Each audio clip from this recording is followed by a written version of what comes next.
CGTN headquarters in Beijing. This is The Hub with Wang Guan. Hello and welcome to The Hub on CGTN. I'm Wang Guan in Beijing. Recently, DeepSeek has been making headlines across the world.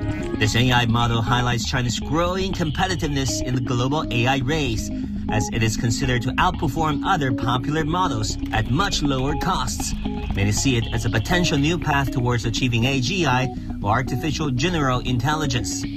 But is DeepSeek really as powerful as perceived? How does it shift the balance in the tech competition between China and the United States? And how can we ensure that AI technology benefits more people worldwide? Today, we're very happy to be joined by a group of panelists. Now, joining us from London is Angela Lee, chair of the London School of Economics China Development Forum. From Berlin, Germany, we have Thorsten Jelinek, European Director and Senior Fellow at the Taihe Institute. And from Tokyo, Japan, we have Andy Mock, Senior Research Fellow at the Center for China and Globalization. And from Beijing, Professor Gai Keke at the School of Cyberspace Science and Technology at Beijing Institute of Technology. Andy Mock, let me turn to you. You have been following the development of Chinese tech sectors. In what ways do you think DeepSeek distinguishes itself from other models and other algorithms and apps in the market around the world? Well, Wang Guan, I think that what DeepSeek has accomplished is a very important milestone from several perspectives. So as we just heard, from the perspective of the artificial intelligence industry, it was able to deliver comparable results at a fraction of the cost. So what this means is that this actually challenges the most fundamental understanding of how the AI industry works. So many around the world, especially the technology leaders in the United States, have long believed that the way you improve AI, and in particular, the way you achieve artificial general intelligence, is by spending more money on more and more advanced chips, largely from NVIDIA. And what DeepSeek has shown is not only can you do it with much less money, but you can focus on using software algorithms in a very clever way. So that's the first point. Second point, this challenges the American understanding of how generally economic and technological success works, in that it's long been an article of faith that breakthrough innovation only happens with quote-unquote free markets, quote-unquote democracies. And DeepSeek, of course, as a Chinese company, has really shattered these preconceptions. And finally, I think what DeepSeek has done is that it has challenged the prevailing economic model globally, in that it not only has achieved comparable performance to OpenAI's ChatGPT, but it has made it open source. And what this means is that anyone, anywhere around the world, can modify the code, improve it. So this has profound ramifications for the future speed of development. But it also is likely to empower those in the global south for whom cost is a very real barrier. And I think what this also shows is that DeepSeek is an example of China's vision to provide key global public goods. Angela, let me turn to you in London. I heard that you're an avid user of generative AI apps. Tell us about your experience using DeepSeek. What is it like? How do you like it? My peers and I have been testing DeepSeek extensively, and a very fascinating story. So one day I was in class, and a European friend of mine actually came up to me and said, this whole thing about DeepSeek, I'm like, yes, I know that it made NVIDIA stocks drop by a bunch. What about it? They're like, well, I suggest you to use it. It's better than ChatGPT. And since then, I've been using it quite extensively. And, the real surprise is that it's known to be having a higher, more analytical power, and to put it in simple terms, a higher IQ and EQ compared to ChatGPT. And we ask questions about, do you have consciousness, and do you have, those to what extent, and very philosophical questions that requires a lot of rigorous analytical thought. that the humility and the rigor that comes from DeepSeek, it's truly impressive. And I'm an avid user, of course, but then my peers who are from the Americas, from Europe, from the global South, and even my teachers, professors, I think have been loving it. So I think we really want to embrace DeepSeek, and the paralleled comparative advantage of DeepSeek compared to ChatGPT, I think it's pretty profound. I think for practical and everyday use, I think our first go-to tool would be DeepSeek from now on. Thorsten, let me turn to you in Berlin, Germany, because people have been comparing Chat versus DeepSeek. How would you look at the comparative advantages of DeepSeek? I mean, apparently it is an indigenous Chinese application with different algorithms, open source features that Chat doesn't necessarily have. As a European scholar, how do you look at it? I think it is a Sputnik moment, right? And of course, there are open source models. You have Llama from Meta or Facebook, and you have others, Mistral, the French source open source approach. But firstly, they don't reach the model capacity of OpenAI, which is a closed proprietary model.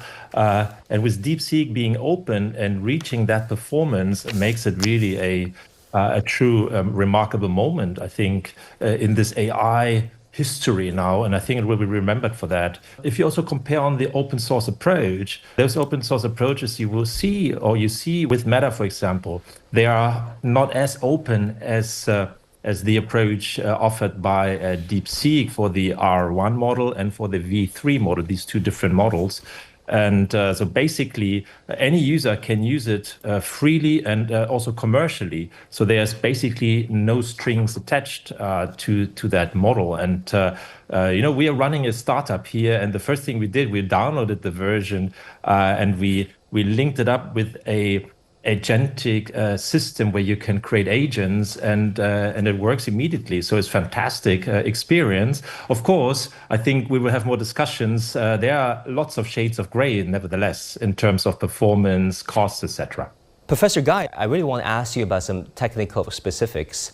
For people watching this program, they have been talking about how different the algorithms are, of course, right? They've been talking about this distillation technology. Can you explain to our viewers in simple terms what exactly is distillation technology that is considered core, of the algorithms that DeepSeek boasts? Well, I think one of the key features, the key difference between these two large models is that ChatGPT, as far as we know, it uses like transformer architecture, but this one, the DeepSeek, actually uses another architecture, which is called like a mixture of experts. That means it use like a more attention-based method. In this case, actually, DeepSeek has a better performance in reasoning because of this new architecture. I think the key thing is that the DeepSeek actually tried a brand new method, which is totally different from what OpenAI actually explored in the past. Definitely, I think there are a lot of discussion on the website, but obviously, DeepSeek has provide us with a new idea for the development of AI. Andy, how do you look at all these, talk about the algorithm being different and exciting, distillation technology, and potentially achieving, reaching the scaling law, meaning more data, high quality data being observed and obtained, driving us even closer to an artificial general intelligence, Andy? Sure. Well, Guan, so my understanding is one of the biggest costs of training a large language model is the processing time that you have to run on these, again, very expensive GPUs typically made by NVIDIA. So what DeepSeek has done is very clever engineering is probably the best way to describe it. So I'll use just a very quick example. So the standard for training a large language model is to use 32 bits, or you can think of it as 32 numbers, which takes up a reasonable amount of space. And when you multiply this by millions, billions, maybe trillions of calculations, this takes quite a lot of computing power and computing time. So one of the things DeepSeek did was they said, look, what if we could achieve roughly the same results only using 8 bits? And that's one of the things they did that sort of amazed the technical world. The other point I think it's important to mention too, Wang Guan, is the team that built DeepSeek is entirely educated in China. So again, this challenges, I think, another article of faith, right? That you need to have Western educated technical people to make big breakthroughs. And this shows that this is not the case. So what this means then is that we can do much more with existing hardware and maybe lower capacity chips, reaching artificial general intelligence, meaning machines that are as smart, if not much smarter than humans, maybe much more within reach, and maybe that the first AGI will be a native Chinese speaker. Well, let's hope. Let's hope. That would be beautiful. The sound of Chinese being heard on that very platform. Thanks for that. Angela, let me turn to you. China did all this against the odds, obviously. There has been this U.S. Tech restrictions, sanctions against Chinese technologies, the ban of exporting chips to China. How do you feel about that? China achieving all this against the, under the sanctions and the restrictions of the United States, Angela? Well, thank you, Guan. And I actually want to build on a point that Andy mentioned earlier, which is, a lot of these discoveries are making the West, especially mainstream media in the West, a big surprise in terms of, how can we overcome these mainstream perceptions that a non-Western educated team could do something like this. And actually, to add on to this, I think it reveals about the great potential of Chinese private entrepreneurs, which challenges, the Eurocentric perception of the monolithic state, that in a country, like China, there's a lot of state intervention, etc., that we can't achieve something as great as ChatGPT. And now DeepSeek is here.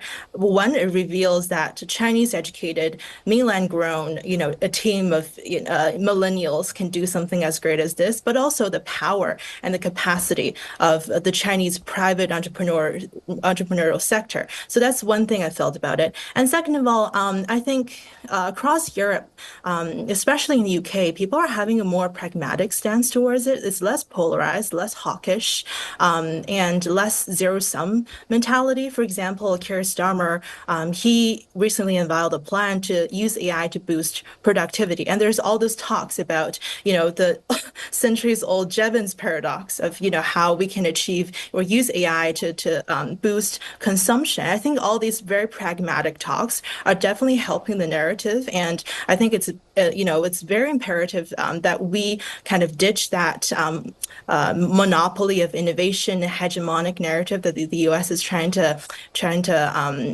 prevail. But then also another observation is that people have been talking about, ChatGPT is blaming that DeepSeek, you're stealing American technology and using it as a lever. But then in science, we say this as standing on the shoulders of the giants. So I think it's a very naturalized process. And I think people across many sectors who are pragmatists and who are actually viewing this from a relatively objective lens are seeing this as, just a very naturalized process of a technological leadership shift. So yeah. Thorsten, let me turn to you. How about the European scholars and also the policy circles? How are they looking at DeepSeek? Apparently they're looking at DeepSeek with much less suspicion than the US Congress, the Beltway policymakers surrounding the Trump administration. But give us a sense of the European policy circles. What are they going to do vis-a-vis DeepSeek going forward? Cynically put, we look with less, or Europe looks less suspicion because we don't have any open AI here, right? So that's not a competition in that. And on the contrary, when you look first at the business, the CEO of SAP, the big the big software company from Germany, he saw it, Klein, his name, he saw it actually as an opportunity. On the one hand, I think it's legitimate. I think there are concerns, safety and security concerns about this strong digitalization and AI advancement. And I think you also have regulations in China and the United States. But you can see that EU has a particular regulatory focus on that, right? And I think the industry is not really fond of it. I think some argue that some regulation even elicits some innovation, which might be true because you need to live with this regulation. So we become also very innovative.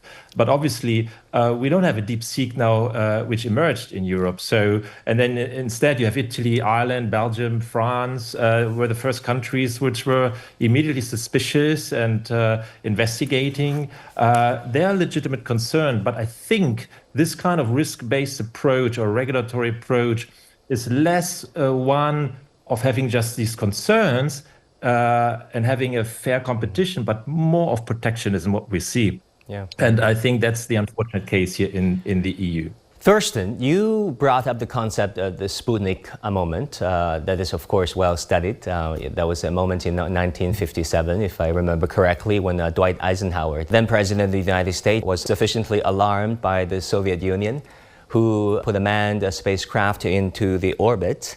And then we know what followed. There was this intense arms race between the Soviet Union and the United States. A lot of resources were spent in that regard. So let me turn to you, Andy. Do you foresee another Sputnik moment, given the fact that Trump has been talking about containing DeepSeek?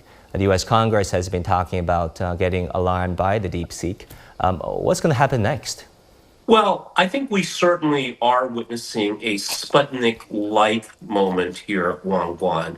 And the optimistic view of this is something that the founders of Hewlett-Packard, which was once one of the technology leaders in Silicon Valley, said that competition brings out the best in products. So, and I think we already are seeing this in that since DeepSeek dropped or made its announcement, that OpenAI has accelerated the pace of its release of models. I think this is causing a rethink about what every serious player in the space has to do to be competitive. So here it's important to point out it's not just DeepSeek with its extremely low cost of training its model, but the other big cost is the operating of the model, which customers pay. And this is usually measured in how much dollars per million tokens. And we can think of a token as a word. And a number of Chinese companies, not just DeepSeek, offer their models at a fraction of the cost. I think for OpenAI, it's like $60 per million tokens. And what this means is that it's making everybody more innovative and more competitive. So this is the positive view of this Sputnik-like moment. Now, of course, the downside and the danger is we're already seeing the U.S. resorting to its familiar, if somewhat ineffective, playbook of saying this is a national security risk. So they've labeled Huawei a national security risk, other Chinese companies. And the track record has shown that this is all largely backfired in that Huawei has thrived despite the attacks by the U.S. China's EV industry has achieved global leadership technologically, cost-wise, even design-wise. So I think this is a Sputnik-like moment. My hope, though, is that this will accelerate innovation and competition around the world. Let me jump in real quick. Given what happened to TikTok, given what happened to ZTE and Huawei back in the day, aka US sanctions against them, what is the most likely fate of DeepSeek? Yeah, I think we have to see one. So let's look at TikTok, for example. So President Trump was a vehement critic of TikTok, calling it a grave national security threat 2 or 3 years ago. Fast forward to today, where he says he has a warm spot in his heart for TikTok. And I think the key here is, can companies like ByteDance, like High Flyer, which is the company that launched the DeepSeek model, can they find a way to deliver decisive political value to powerful leaders in the US like Trump. And I want to point out, too, even someone like Chuck Schumer, a Democrat in the Senate, has also largely pivoted in his negative views towards TikTok. So again, maybe I'm too optimistic, but I do hold out hope that a way can be found where these companies can still thrive all around the world, but especially in the United States. Yeah, hopefully people can learn from history. Thanks for that. And I want to thank everyone for their insights. Thank you very much for joining us at this hour.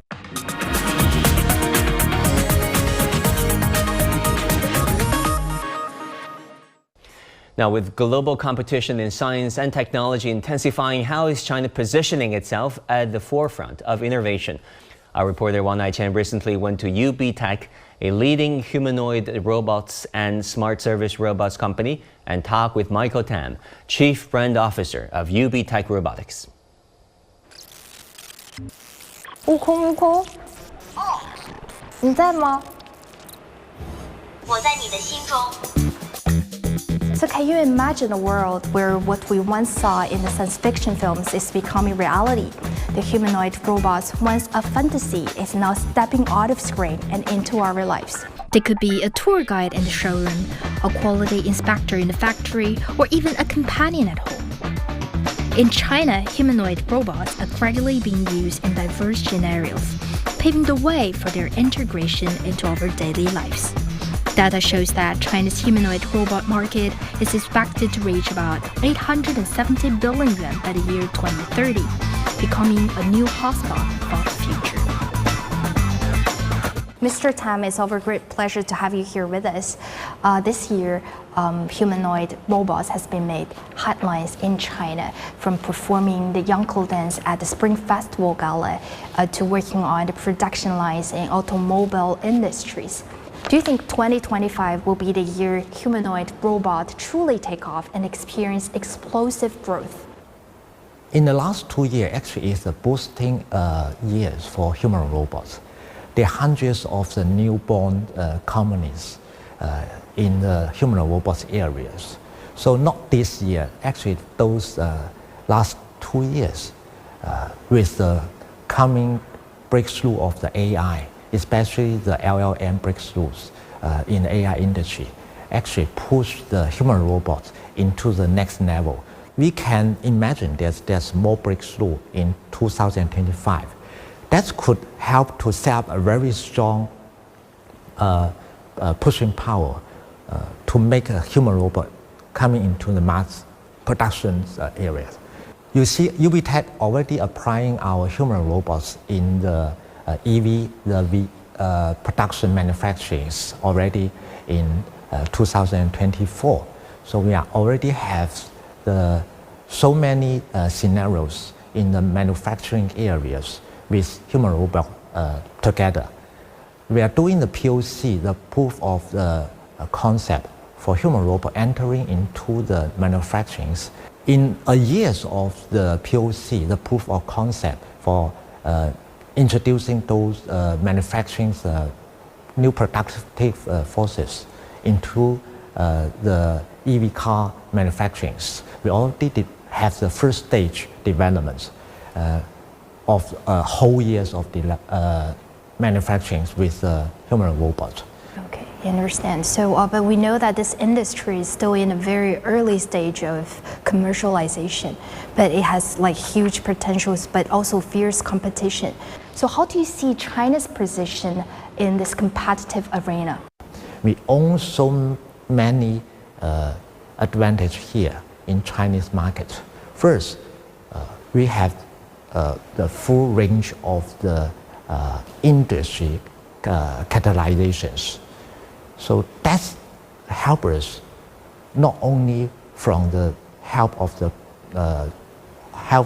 production lines, the supply chain support, to a very innovative technology like the AI and like the human robot design, like the sensor, like that. So the population of the scientists like the workers here, have so many experience to support the robot productions. This is the most edge advantage for Chinese company to develop robots. Another advantage for here is we own a very huge market. So many scenarios already with a very high development of the digitalizations. So the human robot going into different scenarios to have the POC to applying the human robots could have the advantage of the digitalizations. We can use the data to train the human robots. So those are different from train the robot with the website data. So we can go into the real working areas, real working scenario like the manufacturing factories, like the EV cars. We can engage the human robot with the digitalization of the development of those very high-end production factories. So we know that the development of one industry requires the collaboration between both upstream and also downstream partners. So how will UBTech continue to work with its partners to advance technology and to build the ecosystem? As a very innovative and new developed industries for human robots, we seek two stage or two ways to incorporate of both the production industries and also the R&D side. So while we are here in China, so we also set up a platform with Xiaomi together here with the Embodied AI Association here in Beijing. So that incorporates all the stakeholders and partners together, like the universities, the labs together, and also the productions industry together.